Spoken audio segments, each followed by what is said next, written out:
Well, adjusting to conditions and making on-the-water decisions. Isn't that the million-dollar question? When we go out as bass anglers, whether we're fishing our home lakes, home rivers, or fishing a new place, that adjusting to conditions is really the name of the game. It can make or break your day. I'm up here on the upper Mississippi River right now.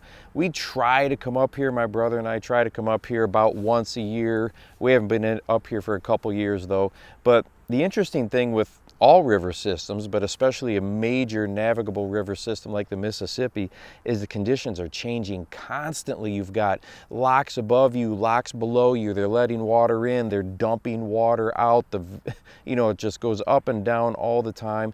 And that current or a lack of it can really change and adjust the bite. So one thing that I do, I've had a lot of you email me or message me in the last month asking for videos about on the water adjustments. So this is what I've done up here this particular trip. So when we first got up here, we really got going on a square bill bite. I mean, and I even talked to some of you through the comments section about that. And this is one here that I was just really catching them on, just got pounded. And the fish were a good size. The fish up here, it may be a 2-pound fish someplace else, but it'll be that 3-pound range here because that's such a good forage base. And we were catching aggressive fish fairly regularly. Also this type of square bill here, we were doing well with. My brother was using a crawdad color. But then when we came out this morning, we kind of noticed it last night, but when we came out this morning, the current was almost to a standstill. There was still some current there, but almost at a standstill. Well, that aggressive bite all but shut down or stopped. So what do I do for my on the water adjustment? Well, if you watch this channel very long, you know I hate to leave fish. So we focused on areas where we had been catching fish, where we knew there were fish. And then, okay, they're either going to slip down, they're going to maybe move to some ends of some riprap. How are we going to adjust to that? And that is when I started to pick up, I was using this Thunder Cricket here, a bladed jig. My brother was using a swim jig. And we started to work through those same areas, but fishing a little bit deeper and a little bit slower.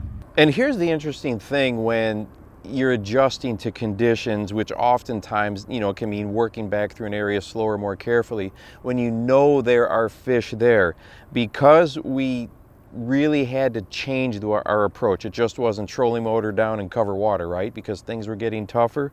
We were able to find a very, very small area that was holding some good fish. We ended up catching 3 3-pound largemouth off of this very small spot. Okay, both on working out on a square bill and then going back through slowly and working it with the bladed jig, just fishing it like a jig slowly on the bottom. So when it comes to adjusting the conditions, we've got to make sure we got that confidence that we're in an area that has fish. Okay, that's why I don't like to leave fish. They may spread out and back down, but I like to be in that general area.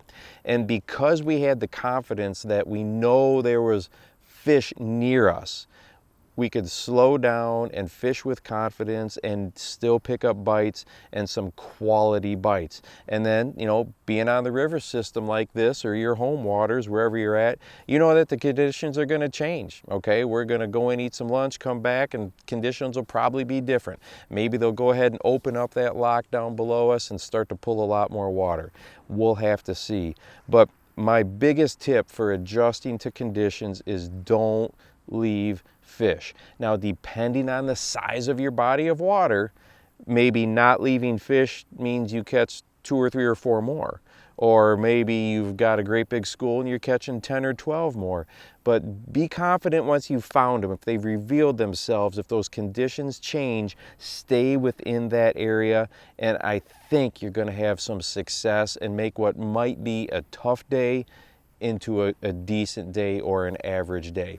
And hey, if you would like to watch a video on what I think maybe is the #1 mistake that we make as bass anglers, go ahead and check this one out right here. And don't forget to go out and encourage someone today. You never know how you might just change their life. For the Bass Fishing Life, I'm your host, Steve Rogers.